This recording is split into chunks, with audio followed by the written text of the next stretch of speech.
Modal utama untuk mendorong peningkatan kualitas merupakan salah satu keunggulan kita. Bismillahirrahmanirrahim. Assalamualaikum warahmatullahi wabarakatuh. Alhamdulillahirabbil alamin. Sholatu wassalamu ala asyrofil anbiya'i wal mursalin wa ala alihi washabihi ajmain. Bapak observer hari ini adalah pengawas sekolah yang saya hormati, teman-teman guru yang saya hormati. Puji syukur alhamdulillah di pagi hari ini kita masih diberikan kekuatan, kesehatan tanpa ada suatu apapun. Amin ya rabbal alamin.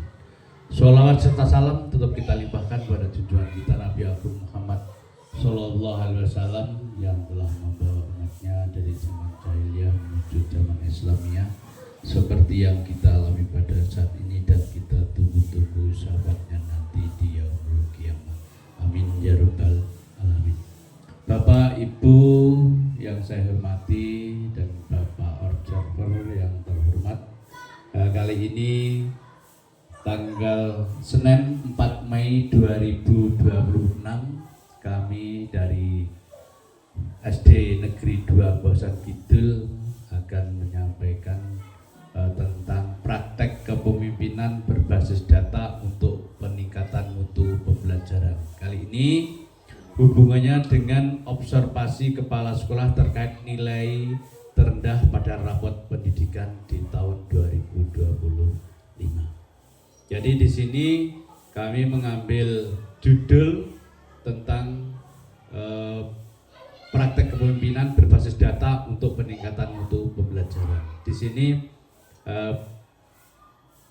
saya sampaikan yang pertama adalah gambaran umum rapot pendidikan sekolah. Dalam gambaran umum rapot pendidikan sekolah terdiri dari 6 pokok, yaitu mulai literasi, numerasi, safety climate atau keamanan, kemudian diversity climate tentang kebinekaan, kemudian learning quality dan karakter. Tentunya tentang gambaran umum rapat pendidikan di sini akan terdiri dari beberapa hal. Ada yang nilai terbaik, ada yang sedang, bahkan ada yang terendah. Dalam memahami data, yang jelas kita meningkatkan mutu dalam kegiatan pembelajaran di sekolah. Indikator utama adalah rapot pendidikan merupakan cermin mutu sekolah secara menyeluruh, mencakup aspek akademik, karakter, dan iklim pembelajaran. Dari gambaran umum rapot pendidikan sekolah, di sini ada beberapa hal, yaitu yang pertama tentang fokus prioritas. Artinya fokus prioritas data menuntut tindakan nyata. Di sini ada area intervensi utama, nilai rendah pada karakter dan kualitas pembelajaran. Tentang nilai rendah pada karakter di rapot pendidikan itu 58,5%, kemudian kualitas pembelajaran 62%. Berdampak pada motivasi belajar, disiplin siswa, dan pencapaian akademik secara keseluruhan. Di tahun 2025 nilai karakter 58,5, kemudian kualitas pembelajaran 62%. Ini pada lembaga kita di SDN 2 Bosan Kidul. Tentunya Bapak Ibu, tentang karakter dan kualitas pembelajaran ini tentunya tidak hanya melibatkan pada Bapak Ibu guru pendidik, tapi juga melibatkan pada murid. Tentang keunggulan sekolah, tadi kalau saya sampaikan ada 3, yaitu ada keunggulan yang menonjol, ada yang sedang, ada yang bawah. Kalau tadi yang paling rendah adalah karakter dan kualitas pembelajaran, ini adalah yang tertinggi. Peran literasi dan numerasi dalam mutu pembelajaran, fondasi kuat untuk peningkatan holistik. Kunci keberhasilan capaian tinggi literasi 82,14% dan numerasi 92,86% menjadi modal utama untuk mendorong peningkatan kualitas pembelajaran dan pengembangan karakter siswa secara menyeluruh. Jadi kita sudah mempunyai keunggulan di sekolah kita, yaitu literasi dan numerasi. Berarti anak-anak dalam pagi hari dijadwal untuk masuk ke perpustakaan, ini merupakan salah satu keunggulan kita. Ternyata capaian literasi 82,14 ini di tahun 2025. Mudah-mudahan nanti di tahun 2026 ini rapot pendidikan tidak turun khususnya pada literasi dan numerasi. Bahkan mungkin karakter dan kualitas pembelajaran bisa naik di tahun 2026 ini. Kenapa saya menyampaikan hal seperti itu? Mudah-mudahan dengan rapot pendidikan yang baik nanti kita juga akan menunjang kualitas pembelajaran di sekolah. Kondisi iklim sekolah di sini tentang keamanan dan kebinekaan. Ini artinya yang tengah-tengah. Yang tengah-tengah di sini ada 77%. Ini tentang keamanan sekolah, tentang kebinekaan 74%. Ini nilai yang di tengah. Jadi tadi ada 6 tentang literasi numerasi yang dengan nilai yang paling unggul. Kemudian keamanan dan kebinekaan ini adalah yang tengah-tengah, kemudian yang paling rendah adalah karakter dan kualitas pembelajaran di sekolah kita. Keamanan dan kebinekaan merupakan ada hubungan erat dengan lingkungan sekolah yang aman dan inklusif, menjadi fondasi penting dalam mendukung pengembangan karakter dan peningkatan kualitas pembelajaran siswa. Yang jelas tentang keamanan ini ada hubungannya dengan warga sekolah dan lingkungan sekitar sekolah. Kalau kita hanya menyampaikan tentang keamanan sekolah itu adalah warga sekolah saja, mungkin kurang pas kalau tidak ada hubungannya dengan lingkungan sekitar sekolah. Kebinekaan artinya baik anak itu bermacam-macam dari karakter. Alhamdulillah di sekolah kita itu ada 74%. Berarti tahap sedang, tidak kurang tidak lebih, anak-anak dalam hal keberagaman ini sudah bagus. Tetapi kita jangan menerima 74% ini sebagai hasil kita tentang kebinekaan. Mari kita tingkatkan tentang anak-anak di sekolah tentang kebinekaan. Kemudian tentang dampak nilai rendah, yaitu tentang budaya sekolah dan hasil belajar. Konsekuensi bagi sekolah ini nilai karakter dan kualitas pembelajaran yang rendah berdampak signifikan pada motivasi belajar, kedisiplinan siswa, serta capaian akademik jangka panjang. Ingat Bapak Ibu, dalam konsekuensi bagi sekolah, nilai karakter dan kualitas pembelajaran yang berdampak signifikan. Misal, ini juga tidak menutup kemungkinan dari kualitas pembelajaran ini banyak hal yang harus kita capai, khususnya bagi para pendidik. Mungkin nanti akan saya jelaskan di belakang bisa lebih rinci terkait dengan kualitas pembelajaran yang harus dilaksanakan oleh Bapak Ibu guru sebagai tenaga pendidik. Peningkatan mutu tentang praktek kepemimpinan kepala sekolah, memimpin perubahan berbasis data, kepemimpinan transformasi ini melibatkan beberapa hal, antara lain keputusan berbasis data. Kita bersama-sama menganalisis rapot pendidikan untuk mengidentifikasi prioritas dan merancang intervensi yang tepat sasaran. Jadi rapot pendidikan itu harus kita evaluasi, kita analisis seberapa jauh rapot pendidikan kita di tahun sebelumnya. Mudah-mudahan di tahun berikutnya bisa kita, setelah dianalisis, bisa kita laksanakan, bisa kita benahi agar lebih bagus. Kemudian tentang pengembangan guru, memimpin pelatihan berkelanjutan untuk meningkatkan kapasitas guru dalam pembelajaran berkualitas. Bagaimana caranya? Mungkin Bapak Ibu guru banyak yang melaksanakan kegiatan-kegiatan diklat, kemudian mungkin penataran dan lain sebagainya untuk pengembangan kita sebagai tenaga pendidik. Monitoring program, memantau dan mengevaluasi program pembelajaran secara berkala untuk penyesuaian strategi.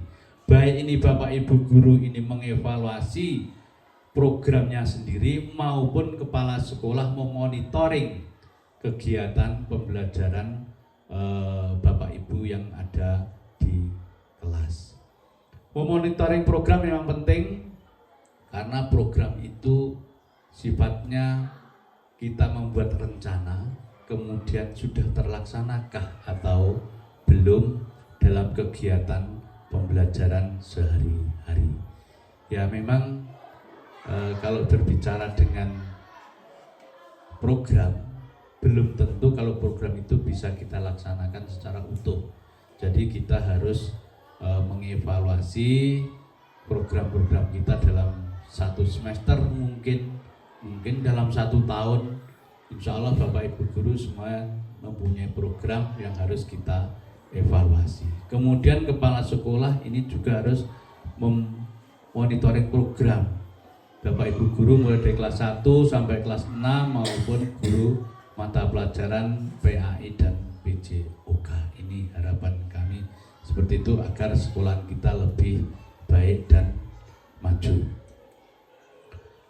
Pendekatan dan komponen program sekolah berbasis data. Data akurat, keputusan tepat, peningkatan mutu terukur. Ini kalau kita mengambil slogan seperti ini, insya Allah nanti kedepannya pasti lebih bagus. Alhamdulillah kita berjalan dalam melaksanakan program pasti berdasarkan data yang akurat, yaitu dari rapot pendidikan tahun sebelumnya. Yang pertama yang harus kita perhatikan pengumpulan data. Dalam pengumpulan data ini melibatkan analisis data pembelajaran dan karakter siswa secara sistematis. Dalam mengumpulkan data, kemudian dianalisis data-data dari siswa tentang apa saja, mungkin tentang karakter, mungkin dan yang lain sebagainya.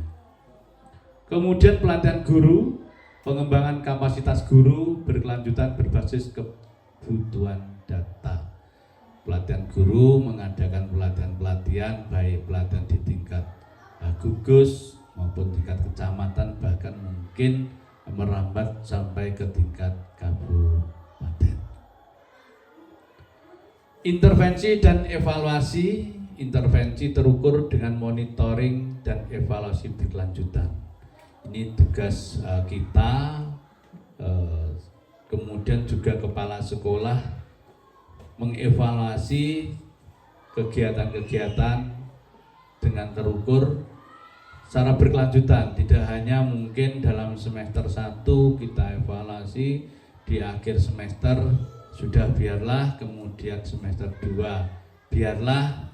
Ini tidak akan bisa menjadikan intervensi terukur dalam memonitoring dan evaluasi yang berkelanjutan. Tentunya kalau kita sebagai kepala sekolah harus memonitoring itu secara berurutan.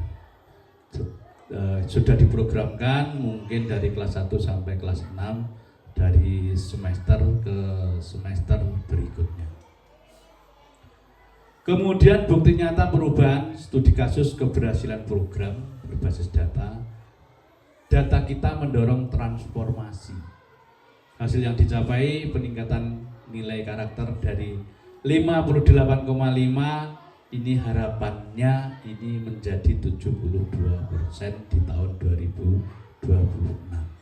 Dan kualitas pembelajaran dari 62% menjadi 78% dalam 1 tahun implementasi. Kemudian tadi kalau saya menyampaikan di tahun 2025 karakter ini mencapai 58,5. Harapan kami di tahun 2026 ini nanti karakter mencapai 72% dan kualitas pembelajaran dari 62 menjadi 78% dalam 1 tahun implementasi. Kalau kita melihat dari prosentase dari 58,5 ke 72%, ini berarti kita harus siap menaikkan kurang lebih 18,5%. Kemudian untuk kualitas pembelajaran dari 62 menjadi 78, ini kita harus menaikkan kurang lebih 16% dalam 1 tahun implementasi. Jadi di tahun 2026 ini mari kita sebagai tenaga pendidik semangat tentunya bagaimana nanti hasil rapat pendidikan di tahun 2026 ini bisa terpenuhi sesuai dengan target kita. Kemudian dalam program berbasis data, langkah-langkah implementasi ada 4 tahap menuju sukses. Ini yang pertama dalam memonitoring dan evaluasi. Ini adalah gambar monitoring kelas 5 yang kami laksanakan kepada Bu Intan kemarin terkait dengan monitoring dan evaluasi berkelanjutan serta penyesuaian program untuk memastikan keberlanjutan perbaikan mutu. Mudah-mudahan diawali dengan memonitoring dan evaluasi di kelas 5 ini nanti bisa sebagai acuan di kelas-kelas yang lain. Manfaat dan dampak yang diharapkan, ini data akurat tadi, keputusan tepat, analisis berbasis data. Yang pertama kita harus memotivasi siswa. Memotivasi siswa dalam peningkatan disiplin dan karakter positif siswa. Saya sudah melihat sendiri untuk kegiatan memotivasi siswa, Bapak Ibu pendidik tentunya setiap hari sudah selalu melakukan motivasi. Bukti nyata di sekolah kita ini tidak ada hal-hal yang tidak kita inginkan, baik itu bully, membuli dan lain sebagainya. Kemudian tentang kualitas pembelajaran, peningkatan kualitas pembelajaran dari dan hasil akademik siswa, insya Allah setelah kita melihat dari beberapa jenis perlombaan, sekolah kita juga tidak kalah dengan sekolah-sekolah yang lain. Kita dapat meraih prestasi baik itu di tingkat gugus maupun di tingkat kecamatan. Contoh misal kegiatan FLS 3N kita juga meraih prestasi. Kemudian budaya sekolah, penguatan budaya sekolah berbasis bukti dan keterlibatan guru serta orang tua. Memang budaya sekolah kalau kita hanya mengandalkan kita sendiri tanpa ada campur tangan dengan orang tua, kita tidak bisa terlaksana dengan baik. Kepemimpinan berbasis data ini bukti nyata dalam kegiatan ekstrakurikuler pramuka ini banyak tantangan dan strategi dalam mengatasinya, menghadapi hambatan dengan solusi tepat. Insya Allah dengan cara pramuka ini siswa-siswa juga bisa mendamping mandiri. Strategi pendampingan intensif, penguatan kapasitas, kolaborasi tim, dan pelatihan berkelanjutan untuk memastikan keberhasilan program. Jadi dengan pramuka insya Allah anak-anak akan tampil lebih mandiri karena di dalam pramuka sudah terdidik, terlatih hubungannya dengan hidup mandiri. Setelah kita melaksanakan beberapa hal ini, tentunya ajakan untuk bertindak. Ini salah satu guru kita melatih anak dalam hal pembuatan kompos ataupun pupuk yang bahannya dari bahan-bahan bekas tempat dari sampah yang dijadikan menjadi pupuk. Kepemimpinan ini adalah tindakan yang luar biasa.